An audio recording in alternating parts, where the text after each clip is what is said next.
자, 이런 와중에 주호영이 그나마 이제 쉴드를 치기 위해서 대통령실을 구하기 위해서 열심히 이 팩트 체크를 안 한 가짜 뉴스들을 알리고 있습니다. 네, 민주당이 북한 무인기 침투 사건을 중대한 안보 무능이다 이렇게 비판하니까 주호영은 누워서 침 뱉기라고 비판했는데요. 그러면서 또 문재인 정권을 비난을 합니다. 그의 주장에 따르면 2017년 6월 북한 무인기가 침투했지만 그 사실조차 파악하지 못하고 있었다는 건데, 그런데 이건 또 거짓된 주장인 걸로 금방 드러났습니다. 당시 북한 무인기는 우리 상공을 들어와서 성주 사드 기지를 촬영하고 북한으로 회항하다가 추락을 했습니다. 그리고 이후 6월에 발견이 된 건데, 그런데 문재인 대통령은 2017년 5월 9일, 그러니까 북한 무인기가 오고 난 이후에 대통령 선거에서 당선돼서 임기를 시작했습니다. 그러니까 결국 근데 나는 웃긴 게 이 주호영의 말을 언론들이 어떻게 받았었냐면 그냥 이렇게 쭉 받았어. 주호영 말만 받아 쓴 거야. 팩트 체크를 한 기사가 저는 못 찾았어요. 제목이 전부 다 북무인기 침투 사실도 몰랐다 문정권 때. 이렇게 하고 끝나버렸어. 기사들이 전부. 일단 문재인 정권 하에서는 저 무인기가 내려오거나 발견된 적이 없었다는 게 팩트인 거고요. 일단 안 내려왔어. 난 도대체 저 37일이라는 날짜가 어디서 나온 건지 이해를 못 하겠어요. 모르겠어요. 일단 무인기가 이게 한 최대 중량이 150km에서 200km까지 나간다고 합니다. 그래서 이게 이제 프로펠러 엔진을 쓰고 이게 또 아마 연료전지 이런 걸 안 써 휘발유를 거예요. 아직 그 당시엔 구형이라 FRP 기종이고. 그래서 이게 최대 항속 거리와 시간이 약 이게 직경으로 한 500km 내외에서 6시간에서 12시간 정도 날을 수 있는 비행기거든요. 이게 37일 동안 이게 날아다녔다는 자체가 일단은 말이 안 되고, 지금 최첨단 정책이도 37일 동안 떠 있는 건 없어. UFO도 아니고. 아니, 지 휴대폰도 이틀도 안 갈 텐데 충전을 해야지. 뿅! 이것도 너무 멀리 찍으러 내려와갖고 귀환하다 연료가 모자라고 불안한 거거든요. 맞아. 아니, 게다가 진짜 발견한 때를 시점으로 삼는다면 왜 무조건 문재인 정부 탓을 해요? 이 정부에서 일어난 일이니까 다 이 정부의 탓이죠. 그래서 이게 추락한 무인기가 발견된 데까지 걸린 시점이 그 정도 걸린 거예요. 근데 얘는 2일날 찍힌 사진이 있으니까 37일 동안 날아가다가 발견되기 직전에 추락했다는 논리를 펴고 있는 거죠. 심지어 이 일은 황교안 대행 체제였고 대통령 선거가 5월 9일이었습니다. 아니, 이런 거 참. 이런 거를 이렇게 받아 써주게 하면 안 돼요. 근데 대부분의 언론은 받아쓰고 주호영이 뭐라고 했지? 자기 제 눈찌력인가? 하여튼 자기는 뭘 못 본다 이런 식으로 얘기를 했거든요. 근데 다 그걸 똑같이 써 그냥. 정말 눈을 확 찔러버리고 싶네요. 네. 누구 이거는 눈인지는 얘기 안 말을 했어요. 듣고 받아 쓴 게 아니라 미리 같이 기사를 작성해서 공유를 했거나 서로 문서화를 해갖고 주고받기 전에는 이렇게까지 베껴 쓰기가 쉽지 않죠? 근데 네. 그렇게 베껴 쓰면 제목이 그렇게 다 포털에 도배가 돼 있으면 그냥 사람들은 그런가? 진짜 문재인 정부에서 이거 몰랐나? 하고 그냥 넘어가요. 그러니까 나는 진짜 이 언론을 어떻게 해야 될까? 언론이 이러니까 우리가 힘든 게 주변에 이제 잘못 알고 있거나 이찍들한테는 설명을 해야 돼요, 우리가. 그러니까. 근데 난 그거 너무 모르겠고 힘들어. 왜? 뭐 얘기 우리가 그러면서 신문 기사 왜 보여줘요. 뉴스에 왔는데 저한테. 왜 뉴스에 났는데 왜 뭐 이런데. 니들이 뉴스보다 똑똑해! 이런 거지.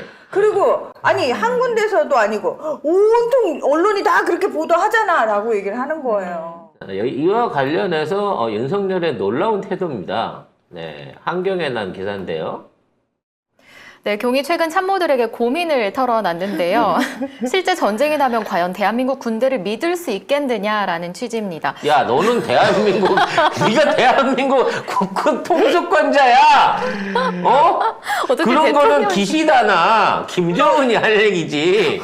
우리나라 대통령이 할 얘기가 아니잖아. 이렇게 본인의 정체성을 이분이 자꾸 아니야, 정확하게 알고 있는 건가? 난 한국의 대통령은 아닌 것 같아라고. 우리 옆 사람이 한국군 명식이가 말고 대통령이다. 일본군 있잖아요. 일본군 이런 건가? 그래서 전쟁 생기거나 유사시에는 일본군이 들어와야 된다고 생각을 하는 거야? 지금 걔네들은 더 모질이야. 네가 안 겪어봐서 그래. 그럼 여기서 말하는 우리 군을 못 믿겠다는 건 일본군 아니에요? 아. 대한민국 군대라고 얘기했어요. 대놓고 그랬다니까. 대한민국 군대 믿을 수 있겠나? 대한민국 군대를 못 믿겠다? 그럼 이거 큰 그림이네. 그래서 자위대가 들어와야 돼. 그러니까.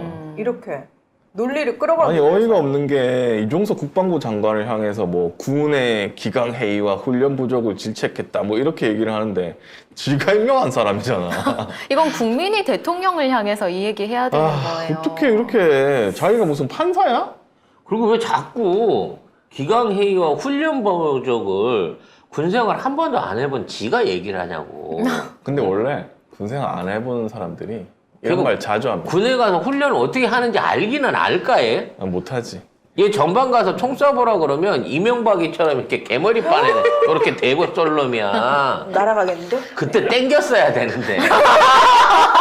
그러면 그 기관총이었거든? 최소한 그 반동에 손흥민이보다 더 많이 안면골절이 됐을 건데. 근데 우리 넷 중에 군대 갔다 온 애는 얘밖에 없는데요. 그렇습니다. 그렇네요. 하지만 저는 대학교 때 병영 집체 교육이라는 걸 2주 받았기 때문에. 이주. 네. 하지만 저는 군부대 행사를 아주 자주 했기 때문에. 아니 이분들이 무슨 생각? 최소한 경보다는 돈을 더 많이 알지 않을까 싶습니다. 지훈 니도 뭐 하나 해. 저는 후배들 군대 많이 보내봐요. 저는 뭐 편지를 쓰고. 8번이나 쏴봤습니다, 여러분. 네. 뭔 소리야? 그래서 이게 전쟁이 안 무서운 거고요. 아니 뭐 걱정이 없는 것 같아. 아무튼 말만 이렇게 하면 그냥 생기는 줄 알아. 아니, 이렇게 자기가 임명한 장관을 자기가 저렇게 호통을 치고 있으면서 자기는 쏙 빠지고 얼마나 편해. 그러면서 또 문재인 정부 얘기하는데 문재인 정부 대북 정책이 우리 군의 기강과 전력을 적지 않게 약화시켰다고 판단하고 있다고 합니다.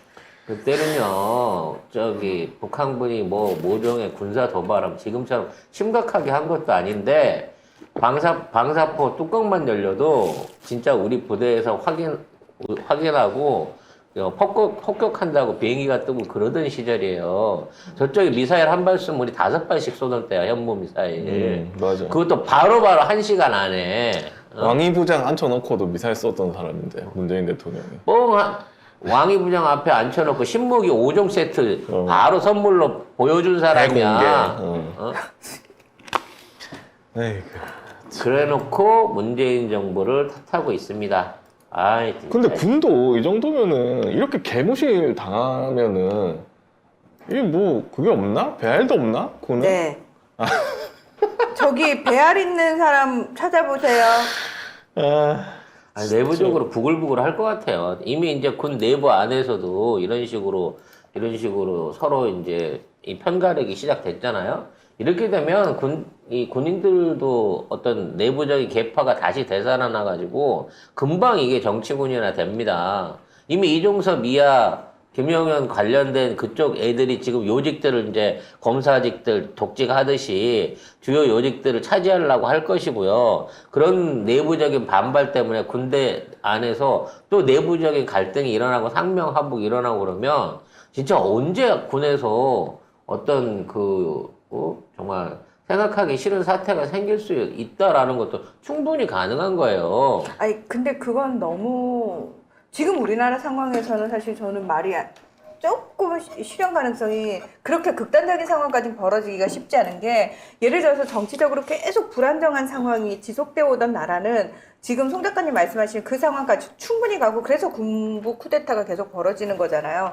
근데 우리나라는 그러기에는 굉장히 좀 많이 안정화된 나라고, 그래서 아니 경찰 입장에서도 열받을 거 아니에요? 라고 우리가 얘기를 하지만 사실 경찰은 아무 생각이 없다. 시발시발 하면서도 시키는 데는 그대로 한다. 이게 현실이거든요. 군인들은 모입니다. 이렇게 되면.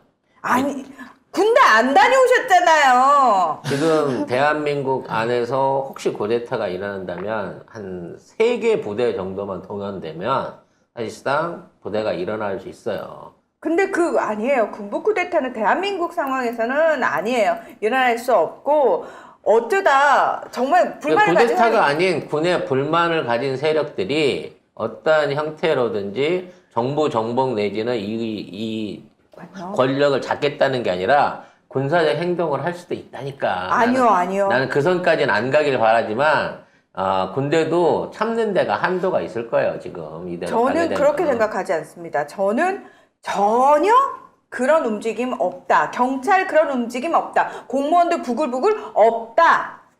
바보라서 잘 참아서 영혼이 없어. 영원히 없어요. 적응이 잘 돼서 뭐 영혼이 네, 없어. 다 직장인이기 때문입니다.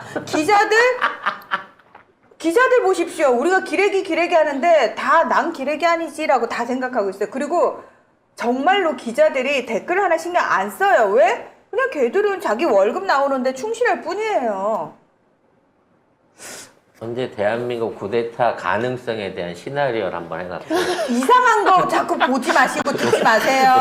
안 음모론 돼. 방송을 한번 안 돼. 딴 데서 하세요. 목숨 걸고 계신 허재현 기자 불러갖고 해볼까? 안 돼. 좋아할 것 같은데. 네. 네, 아무튼 이런 군의 내부적인 어떤 갈등 싸움 한 꼬라지가 참 보기가 그렇습니다. 네. 피피큐어스님이 친위 쿠데타가 걱정인 거죠 하셨는데 저도 여기 차라리 만약에 불만이 생긴다면 가까운 자기네 편이었는데 팽당한 애들 사이에서 벌어지지 반대편에 있는 어떤 세력이 움직인다. 전 그거 아니라고 생각합니다. 난 친위 쿠데타 벌렸으면 좋겠어요. 김영원이가 벌린 걸 진압하기 위해서 진짜 뭘 자꾸 벌려? 제대로 된 정의감 있는 아니, 군인이 무슨- 오는 거지. 어디까지 가고? 아니, 중요한 건 이번 무인기 사태는 군 중에 누군가가 책임을 져야 된다는 거예요. 합참, 수방사 아니면 지금 이제 1군단까지 끼어들었겠죠. 여기에 이제 경호처까지 4군데가 지금 참전해 있는 거잖아요. 4 중에 한쪽 대가리는 날아가야 이 사태가 끝난다는 겁니다. 그럼 이걸 누가 책임질 거냐? 그리고 누가 그걸 책임지고 난 다음에 거기에 대한 후폭풍으로 잘릴 거냐? 잘리고 난 다음에 불이익을 봤던 부대 쪽에서 과연 온전하게 그거를 수용하고 받아들일 거냐? 군대는 그런 걸 쉽게 받아들이는 조직이 아니라는 거야. 그래서 이 문제가 우리 군 안보에 굉장히 큰 일종의 내부 결속을 무너뜨릴 수 있는 위험한 사안이라는 겁니다. 근데 그건 되게 상식적인 상황이고 지금 윤석열 정권에서 일어난 일들을 보면 제 예상컨대 아무도 안 잘립니다.